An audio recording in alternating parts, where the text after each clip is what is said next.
This series discusses crime scenes, details from autopsy and skeletal analysis, discussions of drug use, and official and media references that may use outdated language regarding a variety of social issues, including topics like immigration, housing insecurity, and sex work. Listener discretion is advised.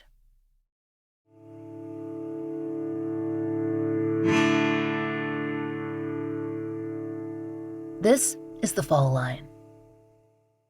Usually, unidentified persons cases are the most open-ended of any investigation. They're just full of unknowns. Law enforcement don't know who the decedent is. If the case is a homicide, there's no clear trail of clues that leads them to the killer. That's because those things begin with the identity of the victim themselves. Though people are killed by strangers, we are more likely to be killed by those we know. And if investigators cannot identify us, how can they follow those trails in our lives? Where we work, where we live, who we love, it all matters. Where money is owed, rivalries, family conflict, abusive situations. Every piece is vital. Imagine walking backward in footprints left in dirt that take you from a person's body to the one who killed them. Those connections are built on relationships, in one way or another, on interactions. But many John and Jane Does are eventually identified. We know this. At the time of the writing of this episode, the GBI here in Georgia announced that the Jenkins County Jane Doe, a homicide victim whose case we have followed for more than 4 years, had just been identified. She is now known as Chung-eun Kim, a 28-year-old who moved from South Korea to the United States in 1981. According to the GBI, she'd been residing in Hinesville, Georgia before her death. That's about an hour and a half from Millen, Georgia, in Jenkins County, where her body was discovered in 1988. There's no word yet on who may be responsible for her murder, or whether the man who allegedly confessed all those years ago is still being investigated as a suspect. We hope that more information will become available in her case, and we'll share it as soon as we can.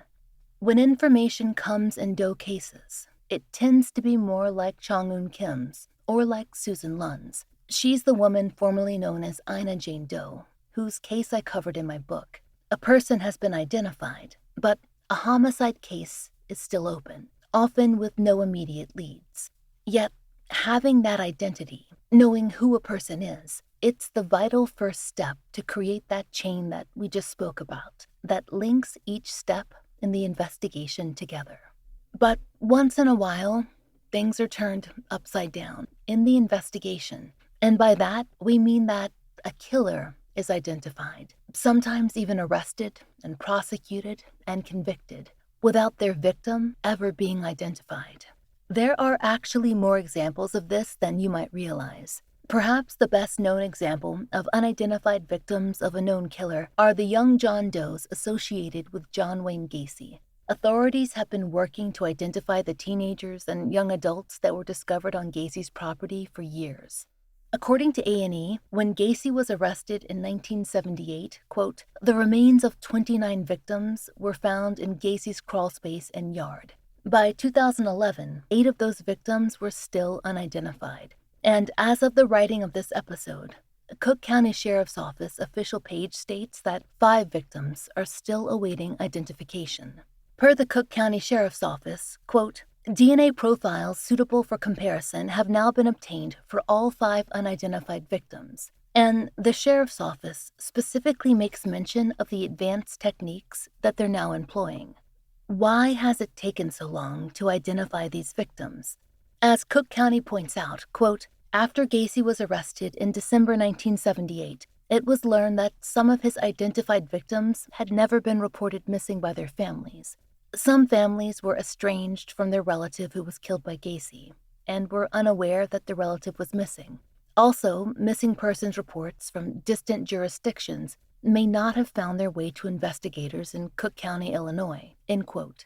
And we found that's often the case in other situations too. In older cases, a lack of missing persons reports, distance between victim and loved ones, lack of evidence, all of that can affect the ability to identify a victim. Sometimes the killer himself has little or no knowledge of the victim's identity, and sometimes there's little investigation into the unidentified victims, especially if police already have identified victims who are the focus at trial, or if the unidentified victims are from populations who historically receive less consideration. The unhoused, the substance dependent, sex workers. This is not always the case, certainly, but often it has been. And another, perhaps less well-known example are the still unidentified victims of serial killer Maury Travis. Travis was apprehended by St. Louis, Missouri authorities in 2002 and linked to the murders of at least 12 women, whose remains were discovered in both Missouri and Illinois. According to Fox 2, of those 12 victims, 4 remain unidentified to this day. And per Fox 2, he often looked for victims in, quote, an area called The Stroll, a section of North Broadway in the Baden neighborhood. Although it was not the case for all of the women that Travis abducted and killed, some of his victims were sex workers, and some had substance dependencies. That certainly has no effect on their importance to their families, or the fact that their families may be looking for them to this day. We covered those misconceptions in our episodes on the victims of Samuel Little. But if people have become estranged or lost contact, or are living far away from their families of origin, it lessens their chances of becoming identified. And in the case of Maury Travis's victims, that may be the case, because 4 of the women who were linked to him have not been reconnected to their identities, not at the writing of this episode. And according to authorities, there may be more unidentified and missing women that have not been linked to Travis yet, but who should be. There are families who are waiting, at least 4, and maybe many, many more. So the cases that we've brought you today fall into that rare category, solved and unsolved. Situations where the killer has confessed, but the victims' identities are still unknown. We are covering the cold cases of 3 Nashville Does in this episode, 1 John Doe and 2 Jane Does. And we have a fair amount of information to offer you in each of these cases, enough perhaps to identify each victim. But public attention is desperately needed. As always, your help will be key.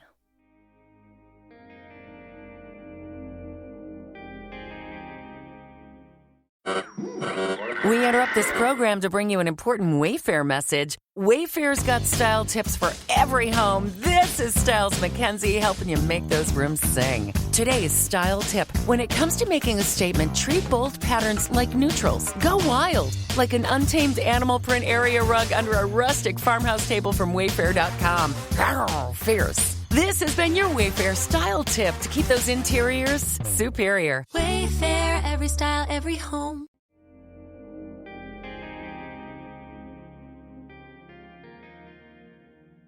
On August 8, 2002, hikers who were walking a stretch of wooden field made a discovery. According to the Johnson City Press, they came upon bones and some brush, quote, behind Victory Fellowship Church in a dry creek some 100 yards into the woods. According to police reports, the area was close to Mount Olivet Cemetery, and when the area was searched, investigators discovered 2 things: further human remains and a campsite. Eventually, when they went far enough back into the woods, they located a second campsite as well. Though a second, more extensive search was conducted the next day, this time with bloodhounds, no further human remains were recovered. Per the Johnson City Press, when locals were questioned, they told Metro Nashville PD that there was a man who was known to sleep in that area by the church, but they reported that they'd not seen him in approximately a month. Though the news coverage of the discovery was limited to a few sentences, the investigation into the victim discovered behind the church was much more extensive. According to NamUs, it was eventually determined that the decedent was approximately 5'10" and between the ages of 40 and 55 years old. They estimated his remains had been behind the church for at least 6 months. A Tennessee state anthropologist examined the remains and determined that the victim had died by homicide, specifically gunshot. But in 2002, that was the extent of the information that they could discover. The case of the Mount Olivet John Doe remained cold until 2013, when a lead came in from an entirely unexpected place, a nursing home in Longview, Texas.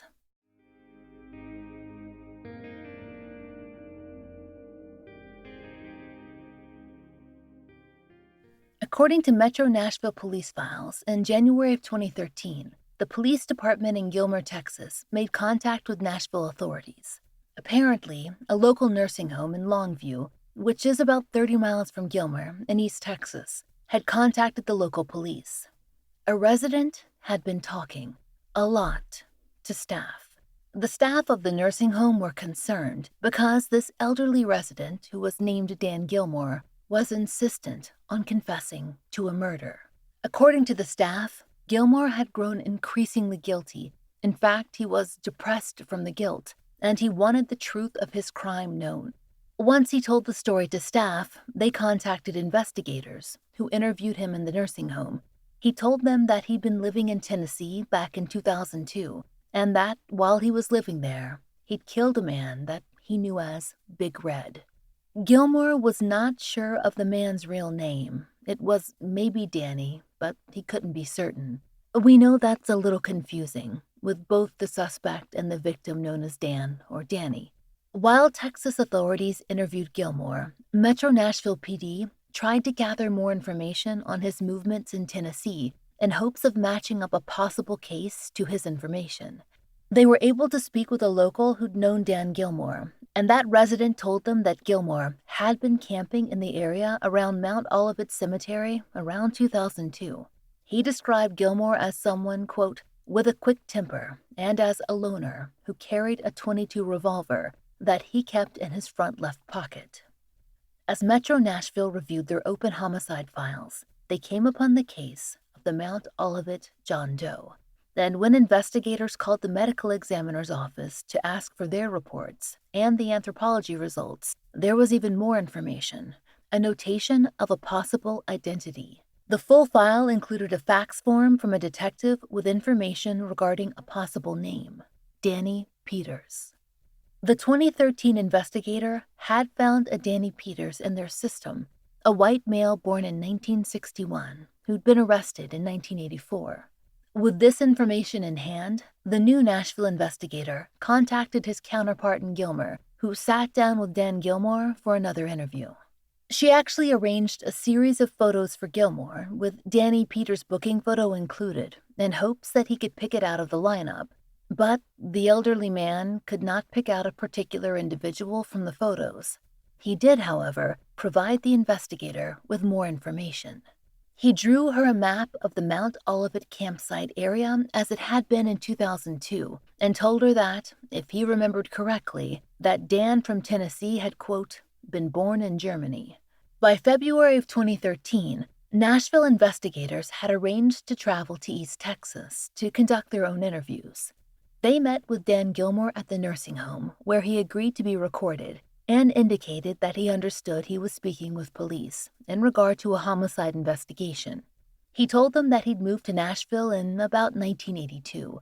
He'd worked various jobs and had stable housing for some time, but by the mid-'80s, he was unhoused and, quote, lived in the woods in the general area near the Mount Olivet Cemetery. He said that he'd chosen that area because it was near to his place of employment. Apparently, Gilmore had issues with several people in the area and expressed that he had the desire to kill at least one other man prior to meeting Danny. Gilmore told investigators that he'd met Red, or Danny, in the early to mid-1980s. He said that Danny, quote, sometimes worked through the labor force but never had a steady job. Gilmore didn't detail how acrimonious their relationship had been in the past, but he did say that he had serious issues in April of 2002. He said that he had attacked and killed Red on April 8th of that year, a day he said that they'd gotten into a serious argument. Gilmore claimed that Red had threatened him first, that he said he was going to burn Gilmore's tent down with Gilmore inside it, and that's why Gilmore explained that he'd gone and gotten a shotgun. He didn't say from where, and he never used the .22 that his old acquaintance had told police about. But he told investigators that he obtained, quote, a single-shot 12-gauge shotgun, and that he took Red by surprise while the other man was sitting down. It was early afternoon, and they were totally alone. After Red was dead, he obscured him with branches and brush, and he threw the gun in a creek close to camp. When human remains were eventually found behind the church, Gilmore said that he'd left the state. We aren't sure how he finally ended up in that East Texas nursing home, but Gilmore indicated that he confessed to Red's murder at least once before. But at the same time, he'd been diagnosed with a mental illness because he'd also told authorities that he'd been hearing voices. He didn't think that the confession had been taken seriously because of that coinciding factor. Gilmore was able to provide Nashville investigators with a few more possible identifying details about Red, assuming that his memory was accurate. As we already mentioned, Gilmore recalled that Red's first name was Dan or Danny, and that he thought he was probably in his mid-40s in 2002. Gilmore also recalled that, as we noted earlier, Red said he was originally from Germany, but, quote, Gilmore doubted that because he stated that Red couldn't speak German. Red had also told him that, quote, he was in the military in Germany and that he had a daughter in Houston. Apparently, Red and his daughter maintained some level of contact because Gilmore said, quote, she wanted him to go into an assisted living center. According to Detective Filter's research, which began in 2020, there is some evidence that a Danny Peters with similar identifying features lived in Tennessee in 1978. He was able to locate a yearbook from the Tennessee Preparatory School, dated 1978, that included a photo and birthplace of Stuttgart, Germany.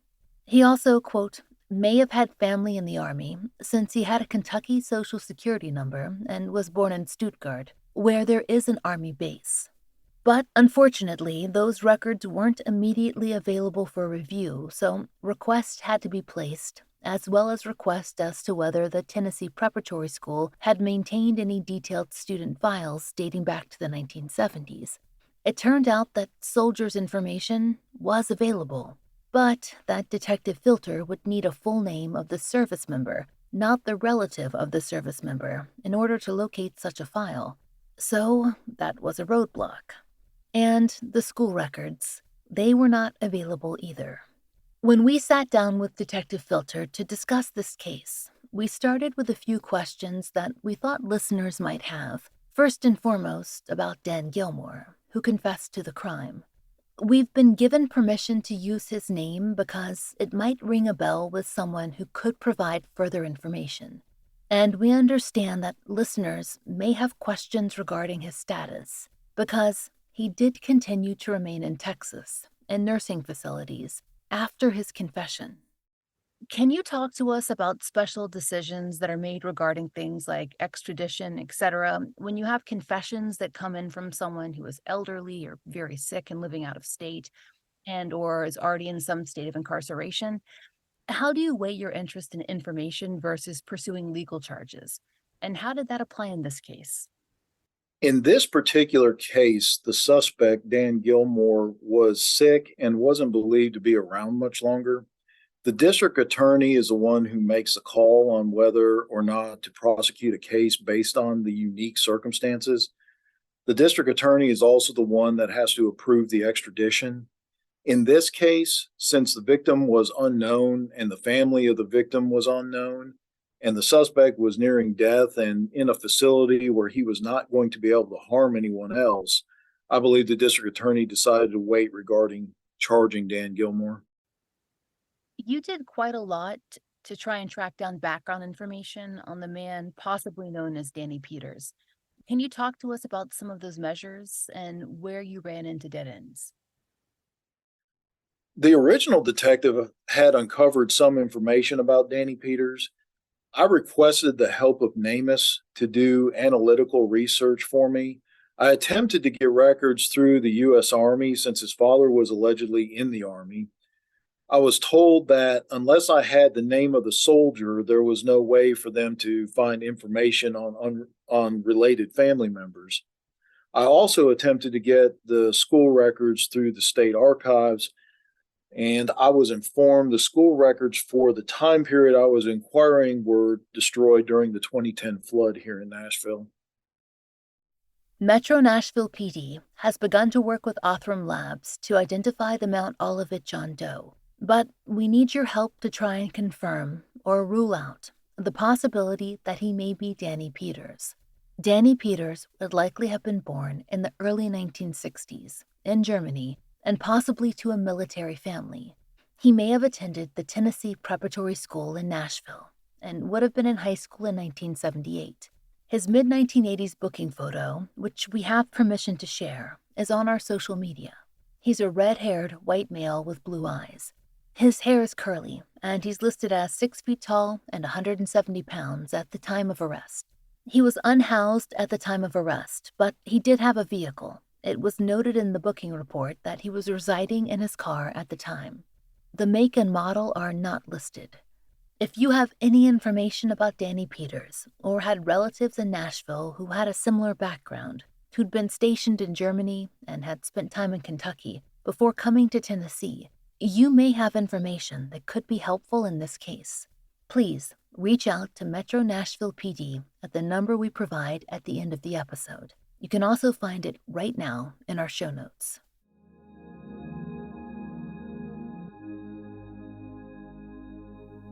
In 1984, just about 3 hours west of Nashville, a man named James Mitchell Schaefer was paroled after 13 years.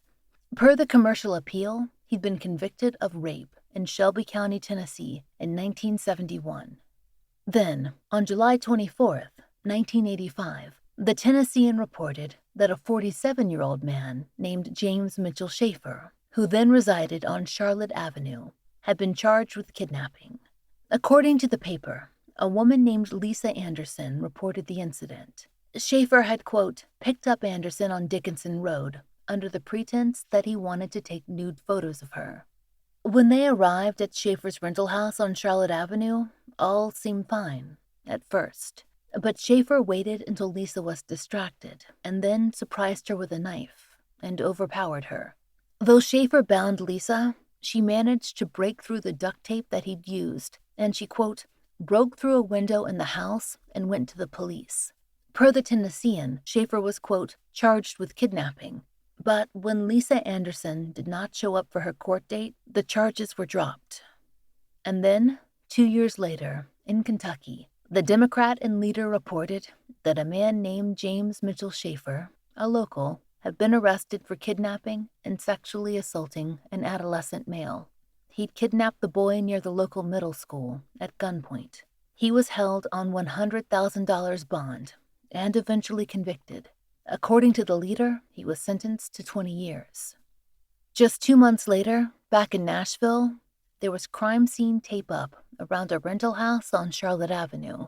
It was nighttime, and per the Tennessean, police had been called much earlier in the day when one of the current residents had ventured down into the basement. The details are not provided in the paper, but that resident had seen something, seen enough to be very frightened. And that resident had been right. By late in the night on November 17th, Metro Nashville PD had discovered 2 shallow graves and skeletal human remains. It was still early, but experts who came to the scene said that the victims appeared to be 2 adult women. Assistant Chief Sherman Nichols told reporters that there were no suspects, but they were looking into former residents. It was apparent, though, that the media were already aware of James Mitchell Schaefer, a former resident.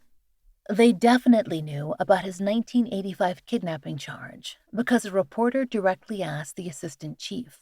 Per the Tennessean, Nichols said that the department was, quote, looking into everything. Locals told the Tennessean that Schaefer had moved shortly after the case against him had been dismissed. The next media mention that we could find of James Mitchell Schaefer came in November of 1984, when the headlines led with his name. A Kentucky prisoner had confessed to 2 Nashville murders. They'd figured out that James Mitchell Schaefer was living on Charlotte Avenue in 1985, but he'd been there in 1984, too. And Lisa Anderson, she was not the first woman that he had attacked. At first, Schaefer only told the papers that those two women had tried to rob him.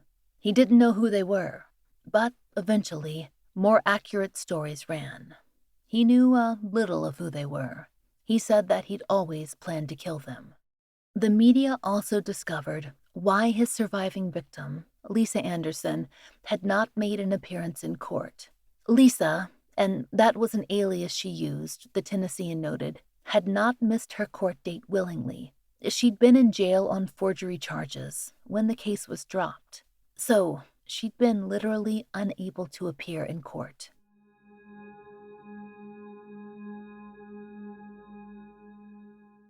The story that unfolds between official documentation and media reports seems to include enough details that someone, somewhere, should have recognized the two unidentified victims. And there were clues that perhaps could have led to their identities, but those identifications never came.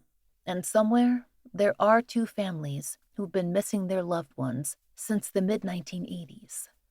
We'll start there, with what James Mitchell Schaefer told investigators of the events and what they pieced together themselves. Detective Filter inherited this case decades later, but he'll be able to weigh in too.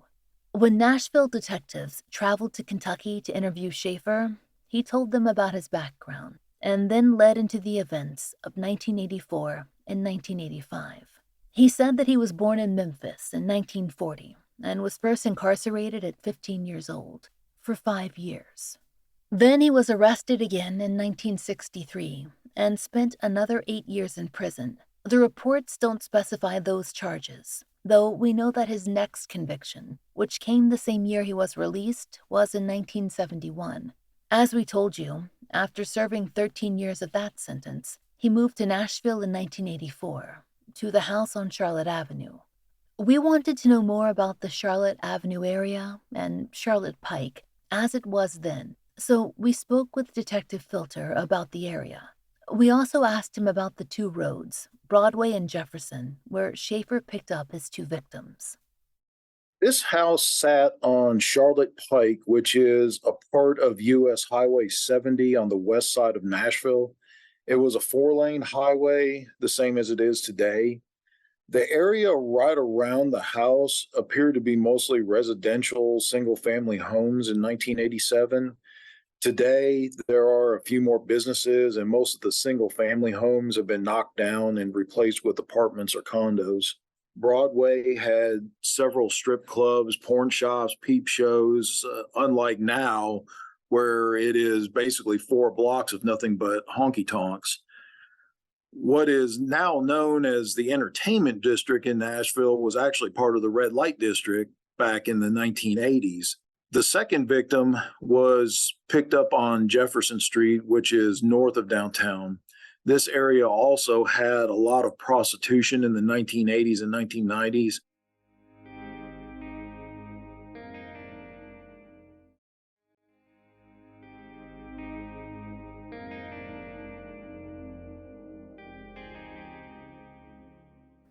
Schaefer spent a lot of time both on Broadway and Jefferson, and he was able to move freely, without much notice, through the city. Though some people in his life did take notice of his drinking and his occasional strange behavior. That was evident when police later interviewed his co-workers at a local furniture store. Apparently, when the attack on Lisa Anderson occurred in 1985, he was still on parole. When he was arrested, that parole was briefly revoked. However, when she failed to appear, the Tennessean reported, it was reinstated. Being on parole, though, hadn't made him afraid. Lisa was not the first woman that he'd hurt. In fact, by that point, he'd committed murder twice.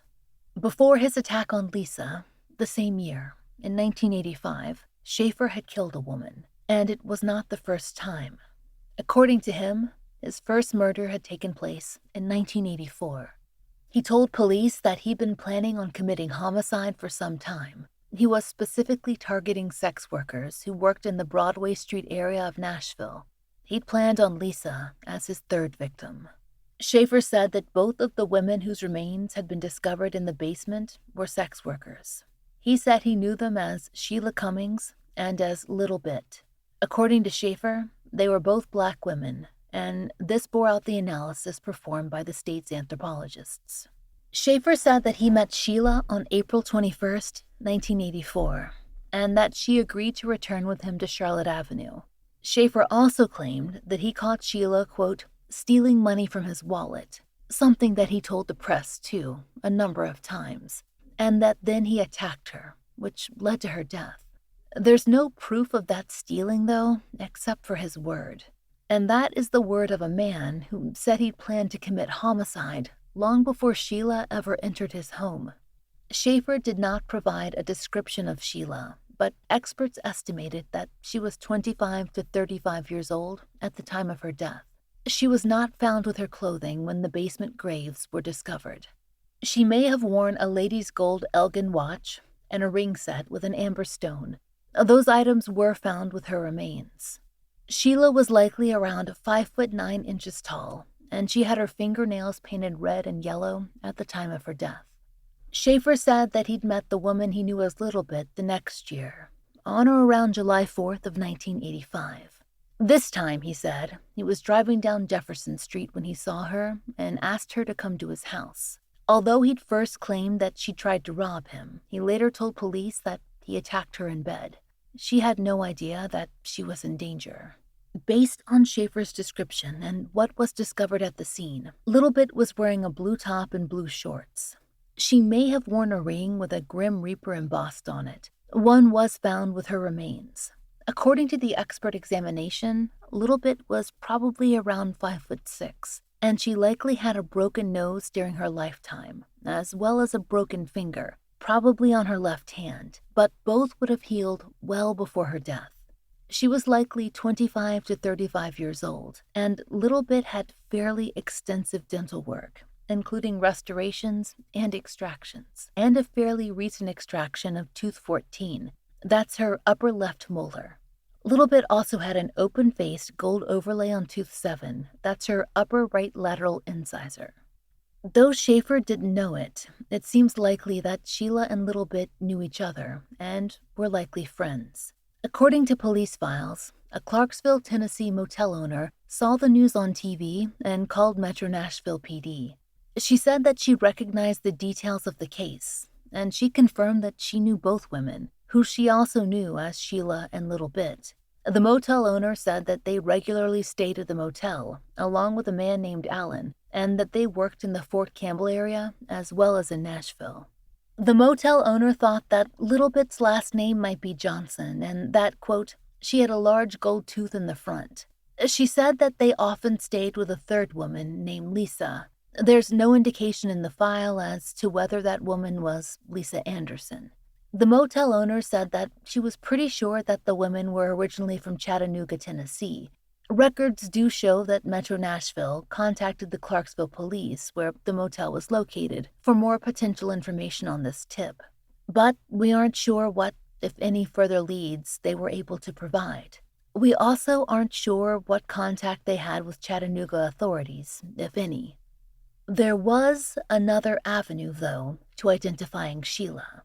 Schaefer told authorities that she'd had her own vehicle when he met her, and that she'd actually driven to his house. After her death, he was nervous that his neighbors would notice her car, so he'd driven it all the way to Chattanooga, that's about 2 hours, and left it near a bus station, and then he'd taken the Greyhound back to Nashville. He described her car as a black 1970 to 1972 Ford LTD. That information could narrow down who Sheila was, particularly if she was using her real name. If her car was registered, then it could lead authorities directly to her identity. We don't know precisely how far that lead was followed, but it seems that her car was not discovered in 1987. Though the murders of Sheila and Little Bit were followed in the press, and so was Schaefer's trial, no one came forward with a lead that could identify them, and we did not find evidence of missing persons reports that were considered possible matches at the time. James Schaefer was convicted February of 1990 on 2 counts of murder, without his victims' identities having ever been discovered. Schaefer had initially submitted a plea of not guilty by reason of insanity, but per the Tennessean, shifted his plea to avoid the death penalty. Schaefer died while in prison in October of 2004. Back at the beginning, when Schaefer was arrested, he said, according to the commercial appeal, that he, quote, confessed so they'd have a Christian burial and their relatives' minds would be at ease, once and for all. But we find that hard to believe. He confessed when he was caught and then retracted his confessions and then confessed again. He seemed to enjoy sharing the details of the crimes with reporters who managed to speak with him. He didn't care about his victims' families or who his victims were. He certainly had done little to help investigators identify them. He had killed both women because he thought he could get away with it, and he'd planned on doing it again.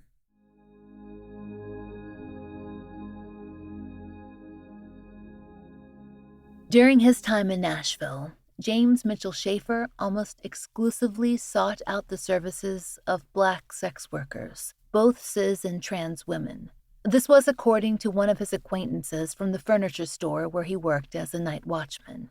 In terms of physical description, Schaefer was a thin, white man in his 40s, and he wore glasses and had a receding hairline. We will have a photo of him to share on our social media. We mention all of this for two reasons: victimology and possible witnesses. There may be someone who was living or working in Nashville at that time who will recognize this description of Schaefer, or who had friends working in the industry at that time. His picture may be familiar, or they may recall details of his activities because he was consistently known to be violent with sex workers. They may have some information that could help to identify other people who had encounters with him. Schaefer told police that there were a number of increasingly violent incidents and attacks preceding the murders of Sheila and Little Bit, and then there was the attempted murder of Lisa Anderson, too. Maybe someone out there will remember Sheila or Little Bit, and if there are other crimes that could be tied to Schaefer, authorities need to know. If other women, especially those who matched his victim profile, went missing around the time he was free and in Nashville, reporting that information is vital. Recently, we spoke with Detective Filter about the cases of Sheila and Little Bit, and he told us as much as he's been able to determine so far. He's just recently on the case, but he is working with several officers to gather more information.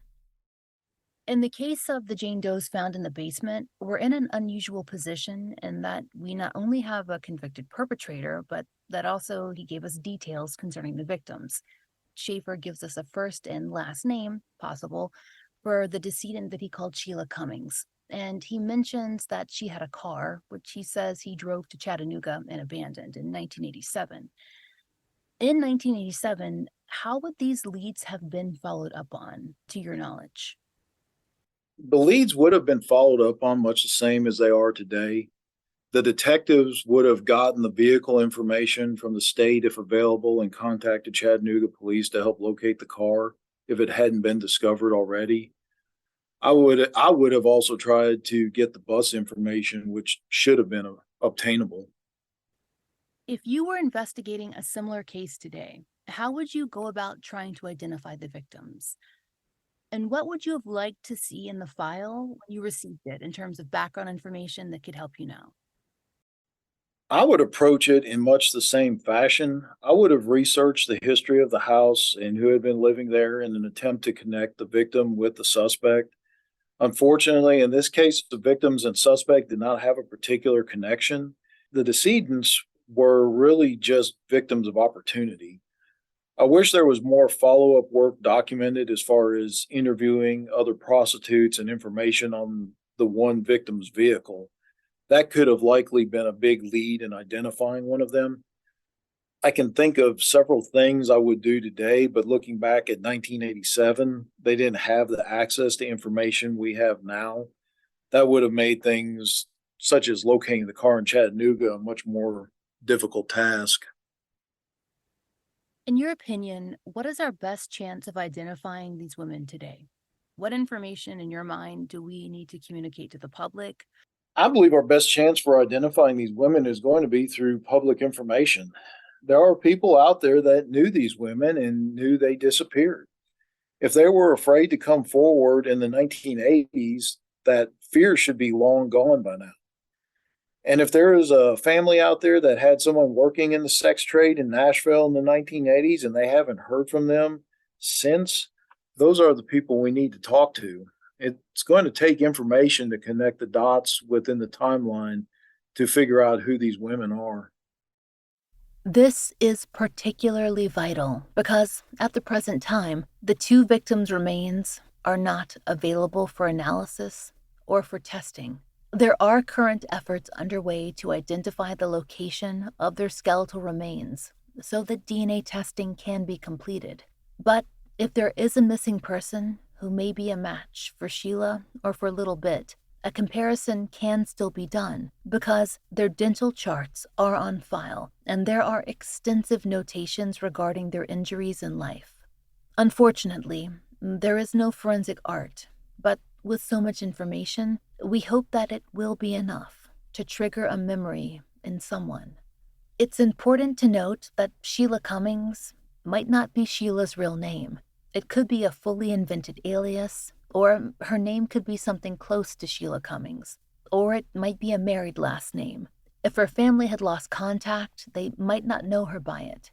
As for Little Bit, we've had less to work with, just the possible last name of Johnson, but we know that both women either were from Chattanooga or lived there for a significant period of time.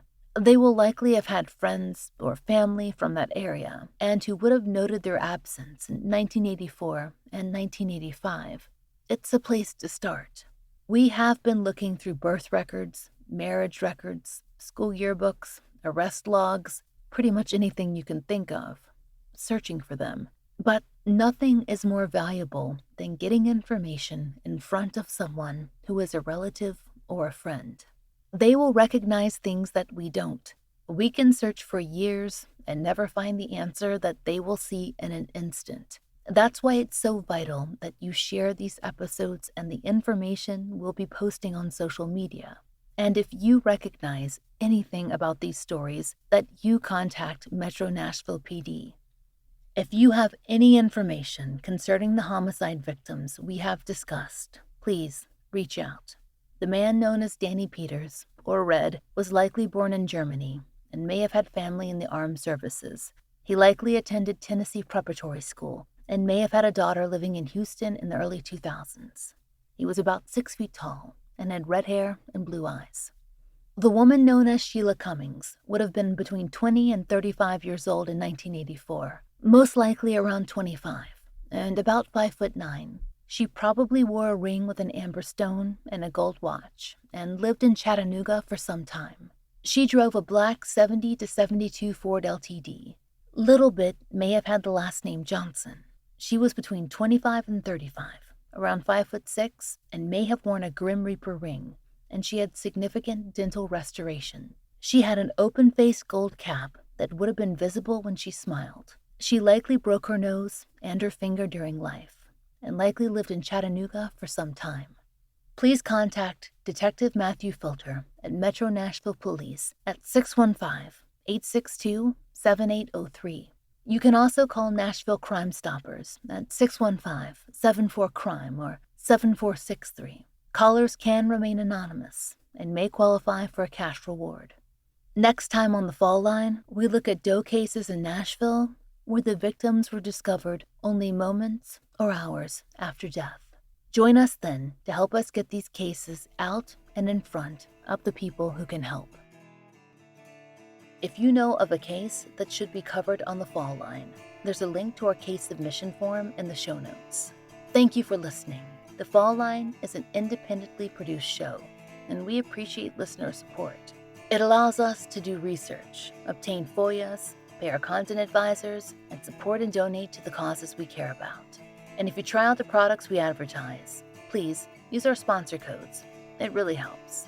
And take a moment to rate and review our show on your podcast app of choice. My book, Lay Them to Rest, which covers years of my life working on a Jane Doe case and the world of forensic scientists who resolve unidentified persons cases, is out everywhere now as hardcover, ebook, and audiobook, read by me. You can order it anywhere you get books and through your local library. Find out more through the link in our show notes. And if you'd like to support the show and the stories we cover, join us on Patreon or Apple Premium. 100% of our Patreon and Apple Premium earnings are supporting our Family Therapy Fund and actively paying for therapy for families who've appeared on the show. On Patreon, you can get early release, ad-free versions of our regular episodes for $5 a month. Or if you prefer Apple Premium, you can subscribe there as well. On Patreon, we also post occasional giveaways, updates, and blogs, which all patrons can enjoy, starting at just $1. The Fall Line is written, hosted, and researched by Laurah Norton, with additional research assistance from Brian Werters and Anna Luria. Interviews by Brooke Hargrove. Produced, engineered, and scored by Maura Curry. Content advisement by Brandy C. Williams. And, as always, our most special thanks to Liz Lipka.